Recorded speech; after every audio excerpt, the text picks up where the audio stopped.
Hello my dear students, आप लोगों का इस नए क्लास में स्वागत है। आज हम अपने इस नए क्लास में हम एक नया टॉपिक पढ़ने वाले हैं और वो है प्लेस यानी डिस्ट्रीब्यूशन।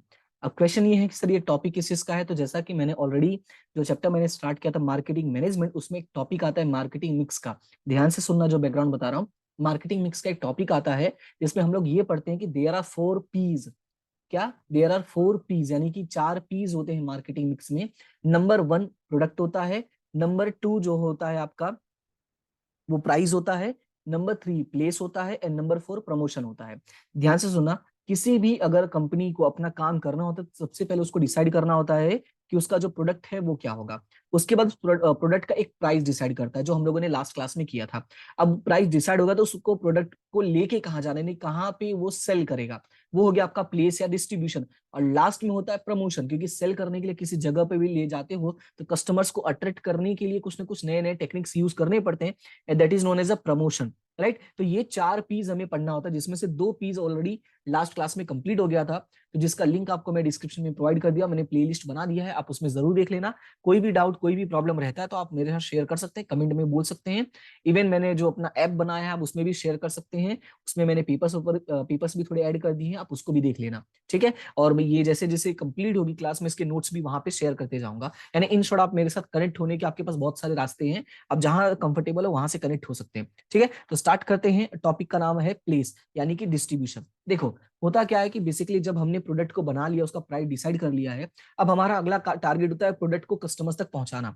समटाइम्स ऐसा होता है कि जो कस्टमर्स होते हैं वो हमारे काफी अलग अलग जगह पर होते हैं। एग्जाम्पल के तौर पे जैसे कि मान लो कोई भी प्रोडक्ट को ले लो, जैसे पार्ले जी बिस्किट जो आता है आपका। ठीक है। अगर मैं पार्ले जी बिस्किट को लेता हूं तो पार्ले जी बिस्किट देखो बनता कहाँ है, सेल कहाँ होता है। आप अगर किसी पहाड़ पे भी जाते हो ना, जैसे टूरिस्ट जो लोग होते हैं अगर पहाड़ पे भी घूमने जाते हैं तो वहां पे भी पार्ले बिस्किट मिल जाता है। बट क्या पार्ले बिस्किट वहां बनता है? बिल्कुल नहीं, पार्ले बिस्किट वहां बनता नहीं है। बट स्टिल जो बिस्किट है वहां पे सेल हो रहा है। इट मीन्स कैसे सेल हो रहा है? Due to distribution process. अगर डिस्ट्रीब्यूशन नहीं होगा तो क्या ये पॉसिबल है कि ये जो पार्ले बिस्किट है वहां पे मिलेगा? आपने देखा होगा बहुत सारे लोग शिमला मनाली घूमने जाते हैं, पहाड़ों पे जब चढ़ते तो वहां पे मैगी खाते हुए फोटोज डालते हैं। अब क्वेश्चन ये है कि क्या वहां पे मैगी की कंपनीज हैं? बिल्कुल नहीं, मैगी की कंपनीज नहीं है। लेकिन किसी तरीके से डिस्ट्रीब्यूशन प्रोसेस का यूज करके लोगों ने अपने प्रोडक्ट को वहां तक पहुंचा दिया है, राइट। ठीक है। तो इसी चीज को हम यहाँ पे डिटेल में देखने वाले हैं कि कैसे डिस्ट्रीब्यूशन जो प्रोसेस है वो पूरी तरीके से काम करता है। और अगर मैं एग्जाम पॉइंट ऑफ व्यू से बता दूं तो बेसिकली ये क्वेश्चन जो है वो 2 बार एग्जाम में पूछा गया है। जुलाई 19 और मई 21। ठीक है। कब कब पूछा गया था? जुलाई 19 और मई 21 में पूछा गया था। और अगर आप किसी अदर फील्ड से हो, अदर फील्ड का मतलब आप 12th में नहीं हो, बीकॉम में हो या कोई कॉम्पिटेटिव एग्जाम्स की तैयारी कर रहे हो, तो आपके लिए भी ये क्लास हेल्पफुल होगी। मैं कोशिश करता हूँ कि अंडरलाइन करते जाओ, और जो अंडरलाइन होता है वो आप सभी के लिए काम आएगा। जो स्टूडेंट्स पूरा थियोरिकल पढ़ना चाहते हैं, जिनका राइटिंग वाला एग्जाम होता है वो राइटिंग के लिए यूज कर सकते हैं। जिनका कॉम्पिटेटिव एग्जाम्स होता है वो उन पॉइंट्स को याद रखें, उसमें से एमसीक्यूज बनते हैं। तो मेरा पूरा टारगेट है कि सभी स्टूडेंट्स की एक साथ हेल्प हो जाए। ठीक है। तो स्टार्ट करते हैं और कंसेप्ट देखते हैं इसका क्या है। सबसे पहले अगर आप देखोगे तो यहाँ पे लिखा हुआ है distribution. Distribution refers to an arrangement of making the final product available at a place where it is required। ध्यान से सुनना। बेसिकली अगर कोई पूछे कि व्हाट इज डिस्ट्रीब्यूशन, तो डिस्ट्रीब्यूशन का मतलब क्या? बहुत सिंपल है। क्या है कि अरेंजमेंट ऑफ, ध्यान से सुना, अरेंजमेंट किस चीज का? Of the final product available at a place. यानी कोशिश क्या है हमारी, हम एक ऐसा अरेंजमेंट करते हैं किसका? अपने फाइनल प्रोडक्ट का, कि वो अवेलेबल हो। कहाँ अवेलेबल हो? At a place where it is required, जहां इसकी जरूरत हो वहां पर हो। वेन इट इज रिक्वायर्ड, जब जरूरत हो तब हो। And what ever quantity it is required, और जितनी क्वांटिटी की जरूरत हो। यानी जब जरूरत हो, where when and whatever. याद रखना है, where when and whatever. यानी जहां पे भी जिस भी क्वांटिटी की जब भी जरूरत पड़ती है वहां पे वो प्रोडक्ट हमारा अवेलेबल है। That is known as a distribution. Okay, when the existing and expected consumers group is a huge and widespread are spread in heterogeneous geographical areas, distribution plays a very vital role। अब ध्यान से सुनना, ये कहना क्या चाहता है? ये कह रहा है कि जब एग्जिस्टिंग जो कस्टमर्स होते हैं या एक्सपेक्टेड कस्टमर्स होते हैं। अब बोलोगे सर एक्सपेक्टेड का मतलब? एक्सपेक्टेड का मतलब यहाँ पे फ्यूचर कस्टमर्स की बात हो रही है। ठीक है। जो एग्जिस्टिंग है वो तो है ही है, लेकिन जो फ्यूचर कस्टमर्स हैं हमारे पास बहुत सारे हैं। But the problem is they are widespread. Widespread का मतलब दूर तक फैले हुए, and are spread in heterogeneous geographical areas, और अलग अलग प्लेसेस पर है। Then in that case distribution plays a very vital role, और ऐसे केस में जो हमारा डिस्ट्रीब्यूशन प्रोसेस होता है वो एक इंपॉर्टेंट पार्ट प्ले करता है। Producer does not come into direct contact with the consumer but has a link through various middleman. जो प्रोड्यूसर होता है वो कभी भी डायरेक्ट कांटेक्ट में नहीं आता उनके, लेकिन होता क्या है कि वो अपने कस्टमर्स तक कांटेक्ट में आ जाता है। बोलोगे सर कैसे आता है? तो it has a link through various middleman. जैसे मैं एक बहुत सिंपल एग्जांपल दे जो अभी हम पढ़ रहे हैं उसी के बेसिस पे इससे मैं यहाँ पे पढ़ा रहा हूँ। इट मे बी पॉसिबल काफी सारे स्टूडेंट्स हैं जिनसे मैंने कभी, काफी सारे का, और मोस्ट ऑफ स्टूडेंट्स हैं जिनसे मैंने कभी फेस टू फेस नहीं मिला होगा और ना ही आपने कभी मुझे देखा होगा, बट स्टिल हम एक दूसरे की हेल्प कर रहे हैं। मतलब यहाँ से मैं अपना जो प्रोडक्ट है मैं आपको प्रोवाइड कर रहा हूँ, और मैंने बताया था प्रोडक्ट का मतलब गुड्स एंड सर्विस दोनों होता है, तो मैं अपना सर्विस आपको प्रोवाइड कर रहा हूँ और आप अपने घर बैठे बैठे देख सकते हो। अब क्वेश्चन ये है कि हमारे बीच में मिडल मैन कौन है? तो हमारे बीच में मिडल मैन है ये यूट्यूब, राइट। तो ये जो यूट्यूब है हम दोनों को कनेक्ट कर रहा है, राइट। अगर ये यूट्यूब नहीं होता तो क्या ये पॉसिबल होता कि हम दोनों कनेक्ट हो पाते? बिल्कुल नहीं। तो इसी वजह से ये हमारे लिए क्या काम कर रहा है? एक लिंक की तरह काम कर रहा है, राइट। अब जैसे यहाँ पे देखो एक एग्जांपल लिखा हुआ है, for example all car manufacturers have distribution through out the country. ये तो नॉर्मल एक एग्जांपल दे दिया है हमें, ठीक है। तो आपको बस इतना याद रखना है। अब उसके बाद हम स्टार्ट करते हैं हमारा मेन टॉपिक, ठीक है। मेन टॉपिक है चैनल ऑफ डिस्ट्रीब्यूशन। तो याद होगा लास्ट क्लास में जब खत्म करा तभी मैंने बताया था कि basically there are two types of distribution, channel distribution. Number one direct selling and number two indirect. ध्यान से सुना, ये टॉपिक इंपॉर्टेंट है और मैं कोशिश करूंगा कि आपको सिंपलेस्ट वे में एक्सप्लेन करूं। सबसे पहला है डायरेक्ट सेलिंग। डायरेक्ट का मतलब होता है डायरेक्टली कंज्यूमर तक पहुंच जाना। इनडायरेक्ट सेलिंग दूसरा क्या है? इनडायरेक्ट मतलब डायरेक्टली कंज्यूमर तक नहीं पहुंच रहा है बट किसी की हेल्प से पहुंच रहा है। अब ध्यान से सुनना कैसे क्या है। Number one direct selling to consumer and number two indirect selling या selling through the middle man. इसको ये भी बोलते हैं सेलिंग थ्रू मिडल मैन। सबसे पहले बात करते हैं डायरेक्ट सेलिंग टू कंज्यूमर। तो जो डायरेक्ट सेलिंग होता है यहाँ पे जो प्रोड्यूसर होता है हमारा वो डायरेक्टली अपने प्रोडक्ट्स को सेल करता है, and that's why it is known as a zero level distribution system. इसको क्या बोलते हैं? Zero level distribution system. याद रखना है which of the following is known as a zero level distribution system. तो यहाँ पे याद रखना है डायरेक्ट सेलिंग, या ऐसे भी पूछ सकता है कि डायरेक्ट सेलिंग का दूसरा नाम क्या, what is the other name of direct selling? तो याद रखना है जीरो लेवल डिस्ट्रीब्यूशन, राइट। अब स्टार्ट करते हैं थोड़ा सा डिटेल में।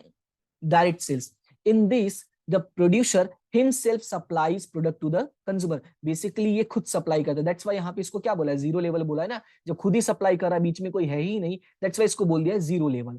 Producer supplies it from his factory और हिज ओन शॉप और शोरूम। बेसिकली जो यहाँ पे प्रोड्यूसर होता है उसकी खुद की फैक्ट्री से सप्लाई कर देता है, उसकी खुद की दुकान होती है, उसका खुद का एक शोरूम होता है। तो ये तीनों वर्ड याद रखना है, फैक्ट्री, शॉप और showroom. This method of distribution is the shortest and easiest method of distribution. अब शॉर्टेस्ट क्यों है? बीच में कोई है नहीं। इजीएस्ट क्यों है? कोई प्रॉब्लम भी क्रिएट नहीं है जब बीच में कोई है नहीं, कोई प्रोसीजर नहीं है। That's why it is the shortest and easiest method of distribution. Apart from this, selling through post selling through post, door to door selling by salesmen, sales through online shopping are also included। Example के तौर पे अब जैसे अगर आप लोगों ने देखा होगा या नहीं देखा होगा तो मैं बता देता हूँ। जैसे जो मेरी बुक थी मैं खुद जाके मैंने स्टूडेंट्स को दिया। जो स्टूडेंट्स ने मुझे कॉल किया कि सर आपकी बुक चाहिए थी, अगर वो मेरे 10 किलोमीटर के दायरे में है तो मैं उन्हें खुद देने के लिए गया। अगर 10-15 किलोमीटर से ज्यादा है या दूसरे सिटी में रहते तो मैंने उनको क्या किया? ऑनलाइन सेल कर दिया। मतलब ऑनलाइन मतलब पोस्ट के थ्रू मैंने सेल कर दिया था, राइट। तो ये सब क्या था? ये डायरेक्ट सेलिंग था क्योंकि हमारे बीच में कोई और नहीं था। So in this type of distribution distributing system there is a no layer. अब ध्यान से सुना, इसके बीच में कोई लेयर नहीं होता है। That's why here is known as zero level distribution system. ये मैंने पहले ही एक्सप्लेन कर दिया था कि हमारे बीच में मतलब कि कस्टमर और जो प्रोड्यूसर होता है उनके बीच में कोई और नहीं होता है। That's why it is known as a zero level distribution, right. तो ये था आपका डायरेक्ट सेलिंग का। याद रखना है जो प्रोड्यूसर होता है वो डायरेक्टली अपने गुड्स को कंज्यूमर तक सेल कर देता है। The reach by the producer to the large consumer group is not possible. सीधी सी बात है, वो अकेले कहां तक जाएगा? जैसे मैं ही हूं, मैं अपनी बुक खुद प्रोवाइड कर रहा हूं तो मैं ज्यादा लोगों से नहीं मिल पाता हूं। सो लार्ज कंज्यूमर ग्रुप तक पॉसिबल नहीं है। It is also not useful for all types of product, और सारे प्रोडक्ट्स के लिए भी यूजफुल नहीं है, और इसीलिए इसकी लिमिटेशन है। अब लिमिटेशन है तो नया चीज आएगा। हम जानते हैं कि अगर किसी चीज का कोई प्रॉब्लम होता है तो उसको सॉल्व करने के लिए दूसरा कोई चीज आता है, और दूसरा जो चीज आया था वो क्या था? इनडायरेक्ट सेल और सेल बाय मीडिएटर। ध्यान से सुनना, इनडायरेक्ट सेल और सेल बाय मीडिएटर। अब सेल बाय मीडिएटर में क्या होता है कि बीच में कोई ना कोई आता है। अब कोई ना कोई आता है तो मतलब प्रोड्यूसर जो है अपने गुड्स को सेल करता है बाय वन और मोर मीडिएटर्स। अब यहाँ पे बाय वन और मोर मीडिएटर्स में क्या है, मैं आपको डायरेक्टली क्वेश्चंस पे लेके चल, मतलब जो टॉपिक है उस पे लेके चलता हूँ। नंबर वन है single level distribution. Number one क्या है, सिंगल लेवल डिस्ट्रीब्यूशन। इसको थोड़ा ध्यान से देखना, इजी है टॉपिक, अच्छा है, लेकिन अब समझे रहोगे तो क्या रहेगा, आपको बार बार याद करने की जरूरत नहीं पड़ेगी। Single level distribution. Single level का मतलब क्या हो जाता है, सिंगल लेवल का मतलब ये है कि जो प्रोड्यूसर होता है और जो कंज्यूमर होता है उनके बीच में कोई एक पर्सन आता है, that's why it is known as a single. Okay, single मतलब अकेला। अब सुनो यहाँ पे, in this distribution system retailer is the only mediator. कौन है, retailer। तो याद रखना है, retailer is the only mediator who acquires the product from the producers and distribute it to the consumers. Generally for specialized product such a distribution system is adopted। मैं आपको कुछ example देता हूं कि कौन कौन से, तो आपको ज्यादा बेटर समझ में आएगा। जैसे अगर मैं आपको बताऊं, जैसे आपने देखा होगा जो फर्नीचर्स होते हैं, ठीक है, फर्नीचर्स होते हैं या कपड़े होते हैं यानी क्लोथ्स हो जाते हैं, या टॉयज होते हैं, ऐसे छोटी मोटी चीजों को सेल करने के लिए बेसिकली सिंगल लेवल अपना डिस्ट्रीब्यूशन यूज होता है। आपने देखा होगा जैसे फर्नीचर वाला मैंने अक्सर देखा है, हमारे यहाँ पे, मैं जहाँ पे रहता हूँ वहाँ पे एक सर्वोत्तम करके फर्नीचर है, और उसने क्या किया, ऐसे ही किया, वो बनाता है और उसने 2 दुकानें हैं, वहां पे वो सप्लाई करता है और वहां से आप उसको परचेस कर सकते हो, राइट। तो ये एक तरीका होता है अपने कस्टमर्स तक पहुंचने का, और इसको कौन सा बोलते हैं, सिंगल लेवल। सिंगल लेवल क्यों बोलते हैं, क्योंकि इसमें एक ही पर्सन है, और दैट इज अ रिटेलर। याद रखना ये बात। उसके बाद सेकंड है डबल लेवल डिस्ट्रीब्यूशन। अब देखो, डबल मतलब 2, क्लियर है। इन this distribution system wholesaler and retailer, अब यहां पे याद रखना 2 नाम, एक होलसेलर और retailer, enable the products to reach the consumer. First वाले में सिर्फ रिटेलर था, सेकंड वाले में होलसेलर भी आया। Wholesaler buys the product from the producer in large quantities and sells it to the retailers in small quantities।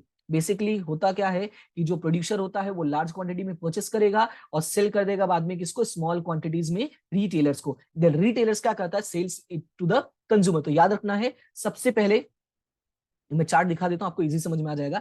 सबसे पहले जो प्रोड्यूसर तो प्रोड्यूस करता है, प्रोड्यूसर से वो जो गुड्स होता है वो कौन परचेस करेगा, होलसेलर्स। फिर जो होलसेलर्स होता है वो नंबर ऑफ, ठीक है, ये ऐसे अलग अलग बनाऊंगा तो आपको समझ में आएगा, नंबर ऑफ रिटेलर्स को सप्लाई करता है। बाद में वो रिटेलर्स जो होते हैं वो किसको सप्लाई करते हैं, कंज्यूमर्स को। क्लियर है। तो यहां पे अगर देखोगे, द रिस्क ऑफ, अब उसके बाद the risk of sales reduces for the producers as wholesaler purchases in lump sum. अब ऐसे केसेस में क्या, देखो पहले वाले में क्या है, रिस्क ज्यादा है क्योंकि रिटेलर जो छोटे छोटे पार्ट्स में ही परचेस कर रहा है, बट यहाँ पे जो होलसेलर होता है ना, वो लम सम अमाउंट में परचेस कर लेता है गुड्स, तो जो प्रोड्यूसर्स का टेंशन खत्म हो जाता है। Moreover the wholesaler provides storage and warehousing services to.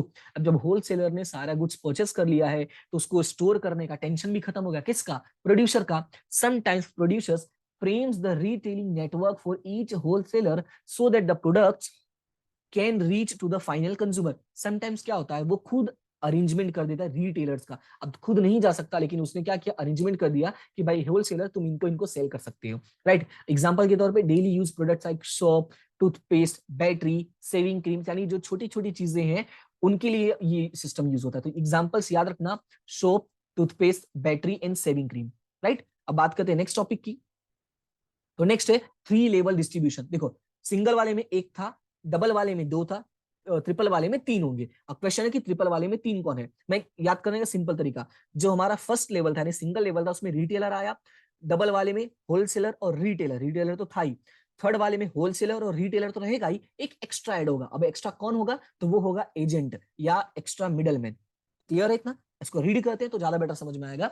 In this distribution system consumer and producers have 3 mediators in between them. कितने मीडिएटर्स हो जाते हैं, 3 mediators. The products reach the agents or middlemen from the producers, then he sends it to the various wholesalers, and these wholesalers then distribute it to the retailers.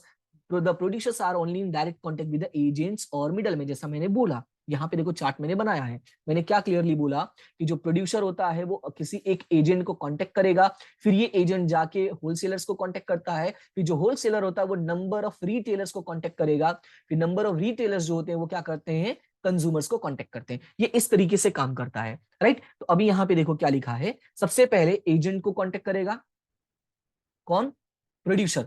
Producer जो basically होता है, जो उसका product होता है, वो सिर्फ किसके पास जाता है, एजेंट के पास। फिर एजेंट सेंड करता है, he sends it to the various wholesalers, and these wholesalers sells or distribute it to the retailers, and then these retailers sends goods to the consumers. Clear है? अब आगे, as a producer deals with only agent regarding product and monetary transactions, the dealing becomes convenient, क्योंकि वो उसका काम सिर्फ agent से होता है. This method is useful when the production is limited और when the product is accepted to the everyone. याद रखना है बेसिकली ये यूजफुल कब है, कि जब जो प्रोडक्ट होता है वो क्या होता है, लिमिटेड हो, या तो ये जो प्रोडक्ट होता है वो क्या सब लोग इसको एक्सेप्ट किए हो, राइट. इन दैट केस ये जो लेवल है वो यूज कर सकते हैं. ठीक है, तो ये था हमारा प्लेस या डिस्ट्रीब्यूशन टॉपिक. तो आई होप कि आपको ये समझ में आ गया होगा. मैंने अपनी तरफ से पूरी कोशिश की कि मैं आपको इजीएस्ट वे में एक्सप्लेन करूं. हालांकि ये टॉपिक बहुत इजी है, मुझे ऐसा पर्सनली फील होता है. हाँ, कहते हैं ना कि टीचर्स के लिए भाई सब कुछ आसानी होता है, असली तकलीफ तो तब होती है जब वो स्टूडेंट की तरह रीड करे तब, या स्टूडेंट रीड करता है तब. लेकिन मैं इसीलिए तो मैं यहाँ पे हूँ, मैं आपको एक्सप्लेन करने की कोशिश करता हूँ. फिर भी कोई प्रॉब्लम कोई डाउट रह जाता है तो आप डेफिनेटली कमेंट करके बता सकते हैं. कोई भी इशू हो तो आप मेरे साथ शेयर कर सकते हैं. तो फिलहाल आज के लिए इतना ही. हम नेक्स्ट क्लास में स्टार्ट करेंगे प्रमोशन, और प्रमोशन में भी 2 से 3 टॉपिक्स हैं, 1 बाय 1 करके कंप्लीट कर देंगे. आई होप कि आपको सारी चीजें समझ में आ रही होंगी, और कोई दिक्कत होगा तो आप जरूर बताना. ठीक है, तो मिलते हैं नेक्स्ट क्लास में. तब तक के लिए thank you so much and have a good day.